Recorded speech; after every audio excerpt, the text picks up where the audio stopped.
Nawak, c'est également aux éditions de la Musardine. Madi est avec nous. Oui, c'est bien le sexe. Bonjour Madi. Bonjour Brigitte, Je crois bonjour on va être d'accord, Madi. Moi je dirais que oui, et qu'en plus c'est j'espère. vraiment le ciment du couple.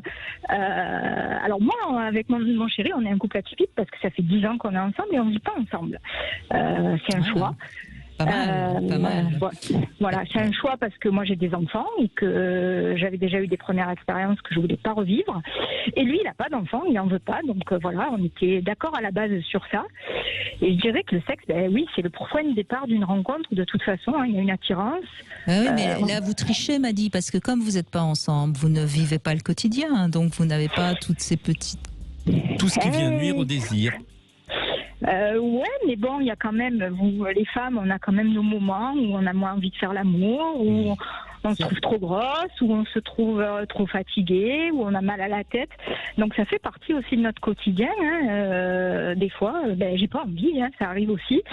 Et ça aussi, c'est accepté, quoi. Par l'autre. D'abord, vous l'acceptez. C'est-à-dire que les moments où vous n'avez pas envie, vous lui dites et vous ne faites pas l'amour. Le problème de beaucoup de femmes, c'est qu'elles n'ont pas envie à certains moments. Ça, c'est même les hommes aussi. Il y a des moments où ils n'ont pas envie. Bien sûr, il faut quand même le rappeler. Et elles font quand même l'amour.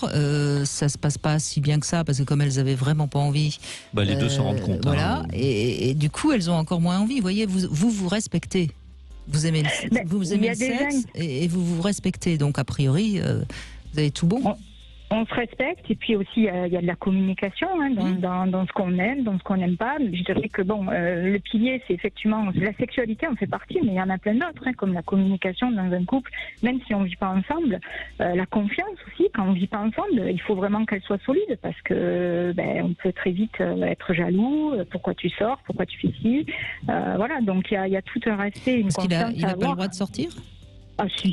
Ah, je suis rassurée.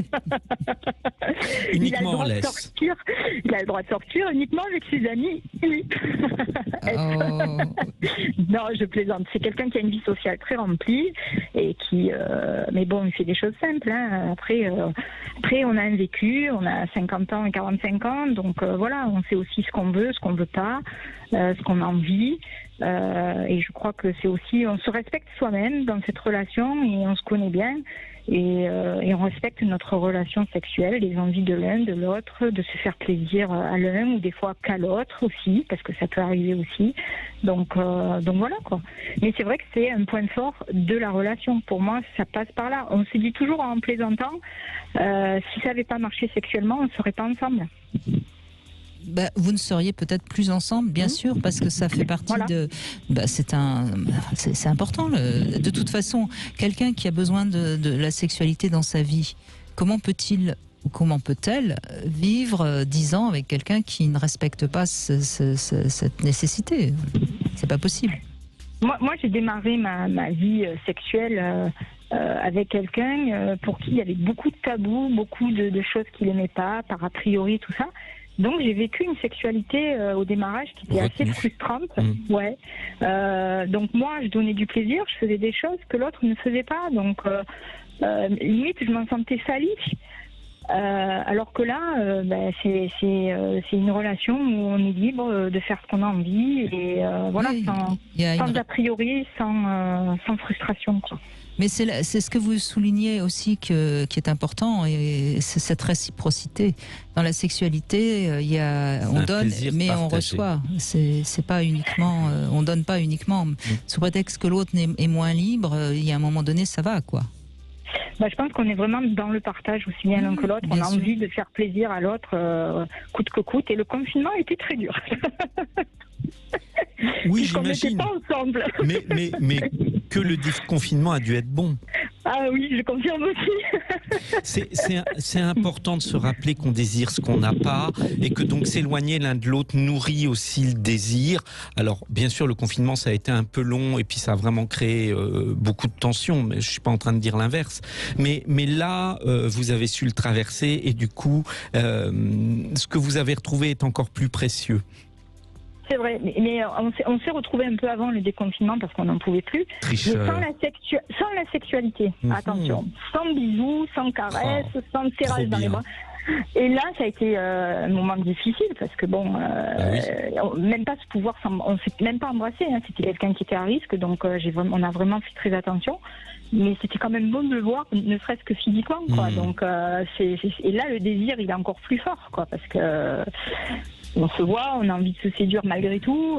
Oui, mais écoutez, 10 ans après, réaliser à quel point vous vous désirez et vous avez envie de vous retrouver, c'est plutôt positif. C'est finalement très beau. Vous voyez ? Moi, je dis, j'ai toujours la boule au ventre quand je vais le rejoindre ou quand je sais qu'il va arriver. Voilà, donc ça, c'est aussi.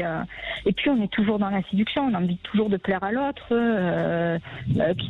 Quand il arrive, d'être le mieux de soi-même, quoi. Hein. Il va pas arriver, on va pas être en survêt et les cheveux en bagarre. Voilà, donc c'est vrai que ça, c'est pas tricher quelque part, mais c'est notre mode de fonctionnement et je crois qu'il nous convient à tous les deux. Je pense qu'il ne conviendrait pas à certaines personnes qui veulent construire quelque chose, mais nous on avait déjà construit pas mal avant, en tout cas moi de mon côté, et donc j'avais vraiment juste envie d'avoir un homme dans ma vie, quoi, aussi. Et oui. Et pour les bonnes choses aussi. Donc voilà. Les autres vous les gériez déjà très bien, donc il n'y avait pas de raison d'aller s'encombrer. Donc vous avez trouvé la manière de vivre l'essentiel et de ne pas le gâcher. Ouais, je pense que j'ai pas cloisonné parce que ce serait pas le bon mot, mais j'ai vraiment ma vie de femme et ma vie de mère. Alors aujourd'hui mes enfants sont grands, donc on va aller dans des périodes encore différentes, je pense. Mais où voilà, j'avais vraiment la partie avec mes enfants où j'avais vraiment le sentiment de rien leur voler et la partie où j'étais avec mon chéri à 100%. Donc voilà, je suis 100% avec un, 100% avec l'autre et moi j'avais plus de dualité en moi aussi de toujours me partager pour l'un ou pour l'autre. Ce qui est bien, Madi, c'est que vous avez vécu ça par rapport à vous-même. C'était votre éthique, vous vous êtes pas senti coupable vis-à-vis ni de lui ni de vos enfants et c'est pour ça que ça fonctionne bien. Merci beaucoup Philippe Arlin en tout cas de ces 2 heures. Je rappelle que vous avez écrit un livre sur le désir pour tous ceux qui éventuellement seraient en panne. Ça s'appelle Libérez votre désir. C'est en poche aux éditions de la Musardine. Demain, on sera avec Robert Zuilly et on va parler d'amour et de pardon. C'est pas toujours facile, hein, pardonner. On a l'impression que quand on aime, on devrait pouvoir pardonner et on se rend compte que c'est pas si facile, justement, quand on aime de savoir pardonner, tout en continuant à aimer. Et on en parle avec Robert Zuilly. Et vous pouvez dès à présent, si vous voulez absolument témoigner, appeler tout de suite parce que si on aura peut-être pas de la place pour tout le monde. Tout de suite, vous retrouvez C'est votre avenir.